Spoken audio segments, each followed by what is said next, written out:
ओम नमः शिवाय। प्रिय दर्शकों, सर्वमंगल मांगल्ये शिवे सर्वार्थ साधिके शरण्ये त्र्यंबके गौरी नारायणी नमोस्तुते। शारदीय नवरात्रों की आप सभी को हार्दिक मंगलमय शुभकामना। साथ ही सिद्धि बुद्धि प्रदे देवी भुक्ति मुक्ति प्रदायिनी मंत्रपूते सदा देवी महालक्ष्मी नमोस्तुते। भगवती महालक्ष्मी जो सफलता, ज्ञान, सुख, मोक्ष और समृद्धि को देने वाली हैं, ऐसी माँ लक्ष्मी सदैव आप पर कृपा बनाए रखें, ऐसी मेरी हार्दिक शुभेच्छा। दीपावली 2023 की आप सभी को हार्दिक मंगलमय शुभकामना। इस वीडियो में चर्चा हम वृषभ राशि की करेंगे। वृषभ राशि के जातक पिछले कई महीनों से बहुत परेशान हैं, उनकी हिम्मत टूट रही है, भविष्य की चिंता सता रही है। सिचुएशन में क्यों ऐसा हो रहा है ये मैं आपको बताऊंगा अभी। और नवंबर में दीपावली भी है, तो क्या दीपों का पर्व दीपावली भी निराशा से भरा हुआ रहेगा? ये जो पर्व है वो, या फिर खुशियों से झोली भर देने वाली होगी ये दीपावली? ऐसे में आपको सुनिश्चित करना चाहूँगा आपकी कुंडली के, आपकी राशि के हिसाब से, ये चंद्र राशि की कुंडली के हिसाब से मैं फलादेश करने जा रहा हूँ। और इस हिसाब से मैं आपको सुनिश्चित करना चाहूँगा कि आपकी राशि के अनुसार इस दीपावली सिर्फ आपके घर में दिए ही नहीं जलेंगे, बल्कि आपका मन भी खुशी से जगमगाएगा, समृद्धि से जगमगाएगा, हृदय उत्साहित होगा। नवंबर दिसंबर में बड़ा नहीं बल्कि 100% बहुत बड़ा होगा, निश्चित रूप से होगा। कैसे, आइए आपकी राशि के हिसाब से पूरे समझने की कोशिश करते हैं। उससे पहले एक निवेदन आपसे है, आप मेरा इस वीडियो को पहली बार देख रहे हैं तो कृपया चैनल को सब्सक्राइब कर दीजिएगा, वीडियो को लाइक कर दीजिएगा, कमेंट बॉक्स में जाकर के ओम नमः शिवाय 5 बार या 11 बार जरूर लिख दीजिएगा। चलिए विषय पर प्रवेश करते हैं। वृषभ राशि वालों के लिए देखिए बहुत उलझनों भरा रहा है। आपका फाइनेंस हाउस का स्वामी द्वादशस्थ है, आर्थिक तंगी सबसे ज्यादा आई है। जितना भी आपने कमाया है सब कुछ गंवाया है। आप ऐसे डिसीजन आपके हुए हैं जिस डिसीजन को लेकर के आप बहुत पछतावा, बहुत रिग्रेट कर रहे हैं, बहुत पछतावा हो रहा है कि मैंने ऐसा डिसीजन क्यों लिया, या फिर पैसा जो आया उसका सदुपयोग ही नहीं हो पाया, वो चला गया। ये स्थिति भयानक स्थिति रही है। खासकर जो मझौले और लघु उद्यमी हैं, व्यवसायी हैं, उनके बहुत कठिन समय रहा है पैसों को लेकर के। लेकिन अब गुरु चांडाल योग खत्म हो गया है 30 अक्टूबर से। गुरु राहु अलग हो गए हैं, गुरु स्वतंत्र रूप से द्वादश का गुरु है। खर्चा तो अब भी होगा, खर्चा अब भी होगा, लेकिन क्या पैसा आएगा? पैसा आए और खर्चा हो तो उतनी ज्यादा समस्या होती नहीं है, लेकिन पैसे आ रहे हैं लेकिन खर्चा उससे ज्यादा है तो समस्या ज्यादा होती है।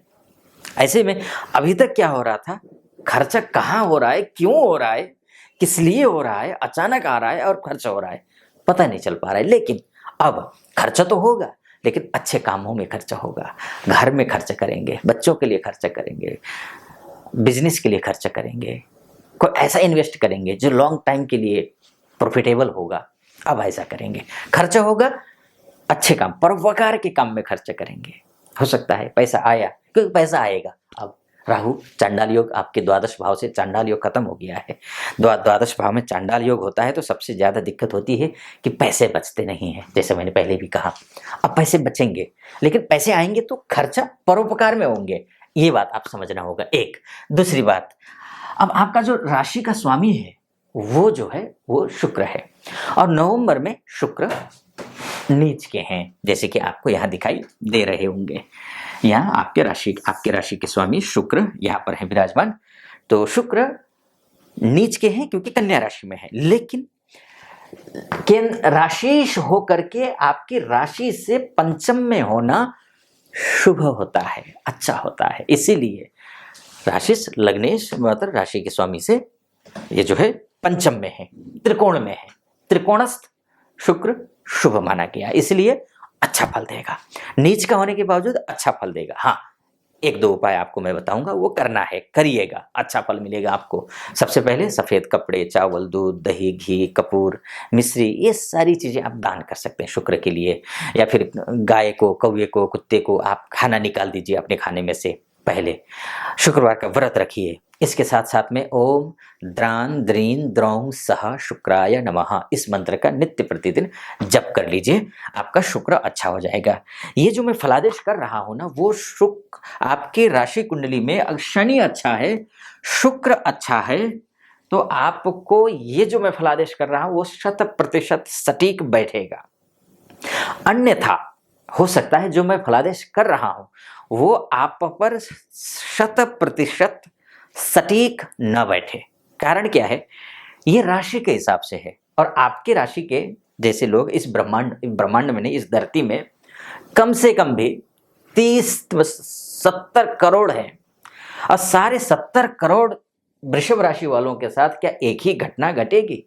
ये संभव ही नहीं है, क्योंकि आपके लग्न कुंडली में अगर शनि खराब है या शुक्र खराब है या फिर आपका फाइनेंस हाउस का गुरु खराब है, खराब किसी भी रूप में हो सकता है, वो नीच का हो सकता है, वो अस्त हो सकता है, शत्रु ग्रह के द्वारा दृष्ट हो सकता है, शत्रु राशि में हो सकता है, नवांश में खराब हो सकता है, दशकांड में खराब हो सकता है, उसके बाद षडबल में खराब हो सकता है, डिग्रियों में खराब हो सकता है, बालावस्था का हो, मृतावस्था का हो, कुछ भी हो सकता है खराब होने का, कमजोर होने का, अशुभ होने का, कुछ भी बहुत सारे रीजन होते हैं, हो सकता है आपकी कुंडली में हो।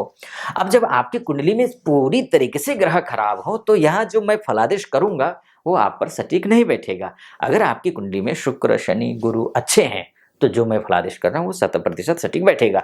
ऐसी स्थिति में आप अपनी कुंडली का अगर एनालिसिस करवा लेते हैं तो ज़्यादा अच्छा रहेगा। एक बार आप अपने भाग्येश का, भाग्य कितना मजबूत है, भाग्य को मजबूत करने वाला ग्रह कितना मजबूत है, और लग्नेश कितना मजबूत है, और सोर्स ऑफ इनकम का ग्रह कितना मजबूत है, इसका एनालिसिस करवा लीजिए तो ज़्यादा। या फिर आप अपने आसपास में कोई विद्वान ज्योतिषी होंगे उनसे करवा सकते हैं, या फिर नीचे नंबर दिया होगा हमारा भी, मुझसे कंसल्टेशन लेने के लिए आप उस नंबर पे कॉल करके हमारे प्रतिनिधि से बात कर लीजिए, और उसके बाद जा करके आप अपॉइंटमेंट लेकर के मुझसे भी आप बात कर सकते हैं। तो मैं कह रहा था शुक्र अगर खराब हो तो जो मैंने उपाय बताए वो उपाय कीजिएगा। आपका भौतिक सुख साधन यानी कि पैसे को लेकर के, गाड़ी को लेकर के, घर को लेकर के, या फिर जो दिवाली आ रही है, दिवाली में किस तरीके से पैसे आएंगे, कैसे खर्च होंगे, कहाँ खर्च करेंगे, इन सब को लेकर के, रिश्तेदारों को लेकर के, भौतिक सुख साधन को लेकर के, मतलब ये समय आपके लिए अच्छा रहेगा, बहुत बढ़िया रहेगा। शुक्र को भी उपासना आप कर लेना। अच्छा, उसके बाद जाकर के एक विशेषता है, देखिए सारे सूर्य बुध मंगल ये तीनों ग्रह इस भाव में, जहां आप षष्ठस्थ देख रहे हैं ना, ये तीनों भावों में ये शुभ नहीं होते हैं, क्योंकि सूर्य तो यहाँ तो नीच का हो गया। ऐसी स्थिति में देखिए अब मंगल क्या करेगा, मंगल आपका बिजनेस को देखेगा, आप प्रॉपर्टी से रिलेटेड काम करते हो, या फिर रियल एस्टेट से रिलेटेड काम करते हो, या फिर आप आईटी के सेक्टर में, सॉफ्टवेयर के क्षेत्र में हो, या फिर आप सीमा में भाई बंधु हैं हमारे, है ना, तो या फिर पुलिस में हैं, ऐसे भाई बंधु हैं, उनके लिए भी ये जो समय है, ये समय थोड़ा सा 17 नवंबर तक का जो समय है उतना शुभ नहीं है। उसके बाद जाकर के देखिए मंगल भी यहाँ आ जाएंगे, उसके बाद बुध भी यहाँ पर केंद्रस्थ हो जाएंगे, त्रिकोण में हो जाएंगे, ठीक, सूर्य भी यहीं पर आ जाएंगे। तो और तीनों ग्रह यहीं पर जो मंगल के नवंबर के मिड में आ रहे हैं, इसका मतलब सारे ग्रह आपको बहुत अच्छा फल देंगे, आपको निश्चिंत रहना होगा।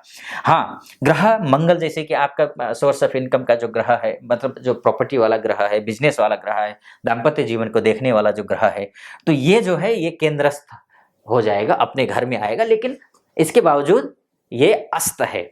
अस्त होने की वजह से हनुमान चालीसा का पाठ आपको करना चाहिए। हनुमान चालीसा का पाठ करेंगे तो सब कुछ ठीक हो जाएगा।